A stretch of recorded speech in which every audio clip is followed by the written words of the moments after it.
Now today's our topic is extrinsic semiconductor. Now extrinsic semiconductor is made from intrinsic semiconductor. Whenever we just add some impurity to intrinsic semiconductor, because of that doping, that intrinsic semiconductor will be converted into extrinsic semiconductor, right?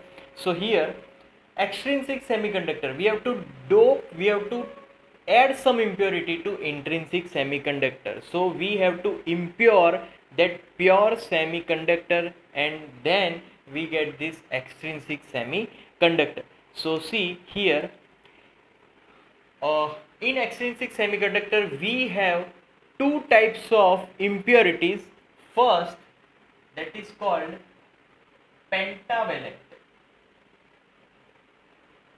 Pentavalent examples are arsenic, antimony, and second type, it is called trivalent.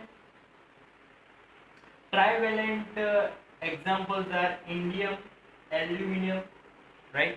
So it is called trivalent. This is pentavalent. Now because of this pentavalent means 5 valency, that type of semiconductor after doping, that is called N type of semiconductor.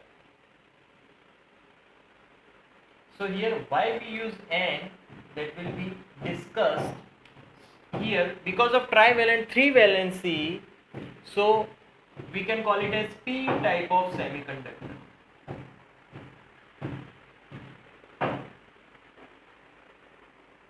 So N type of semiconductor, electrons are more negative charges, so majority charge carriers are electrons, that's why it is called N type of semiconductor. And in P type of semiconductor, majority charge carriers are whole, means positive. Okay, so how negative and positive, that will be discussed here. Now we know that 4 valency is connected with 4 valency. 4 valency means silicon or germanium, right? So is further connect with 4 valency, here 4 valency, here it is also 4 valency, here again 4 valency, here 4 valency, 4 valency, right? And further it is 4 valency, so here it is connected with further here. Okay, see, whenever we just add arsenic into this crystal, what happens? Here it will be 5 valency.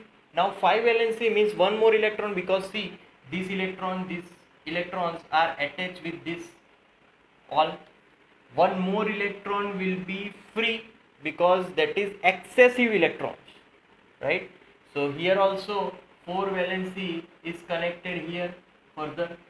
So all are having 4 valency, but because of this 5 valency, we are having one excessive electron. So we are not adding only one arsenic. Here there are lots of numbers of arsenic atoms, and that's why each arsenic atoms have excessive one electron, and that's why this crystal now having more and more numbers of electron. That's why here majority charge carrier is equal to electron, and minority charge carrier is our hole, because holes are so many less in this crystal. Now how energy levels forms here? So I am drawing that energy level. So we are having this energy level. So this is energy level of this semiconductor after doping, and this energy level is of greater than 0 Kelvin temperature. It is not normal temperature, it is greater than 0 Kelvin temperature. So whenever we add this type of impurity, there will be one more energy level added to this energy levels, which is near to conduction band, and that is called donor energy level. Donor energy level means it donates electrons, because that energy level having some electrons, some excessive electrons, because of this our impurity, right? Valency energy levels also having some electrons, valency having also less number of holes, right, but more number of electrons. That's why it is called N type of semiconductor. So electron can transit easily from this donor energy level. So that is n type of semiconductor, right? Here, because of n type of semiconductor, because of this data, we can write Ne very much greater than Nh, right? Similarly, now p type of semiconductor, now again similar, we are having silicon or germanium, right?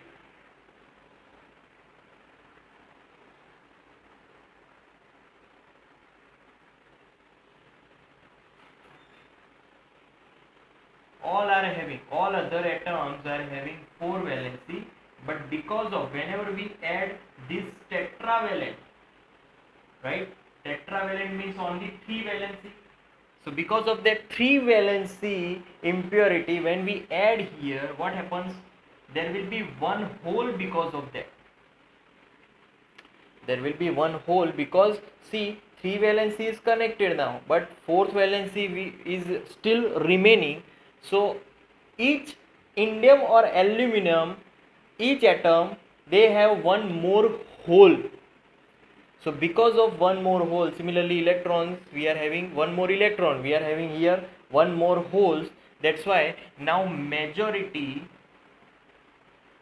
charge carrier is equal to NH, and it is whole, and minority charge carriers are is equal to N.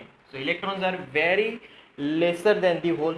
So that's why I can write NH is much greater than Ne. Now we have to draw energy level diagram.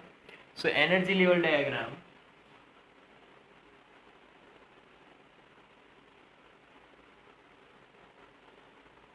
right? So in this diagram, what exactly happens? One acceptor energy level will be here, which is near to that valence band. So acceptor means there are so many holes in this energy level, and here also holes are there. So many small number of electrons are only here in valence band. Because of p type of semiconductor, positive charges are more than electrons, right? So there are few electrons are here also, because this is the energy diagram which is greater than 0 Kelvin. So that's why some electron can transit from valence band to conduction band also. So n type of semiconductor, p type of semiconductor, in both type of semiconductor, current flowing through, because of current, that total current will be in the form of, because of electron current and because of hole current. So we get hole current because of electron and hole also. Either it is majority or minority charge carrier, but we are having current because of both the charges. So that is our extrinsic semiconductor. Thank you very much.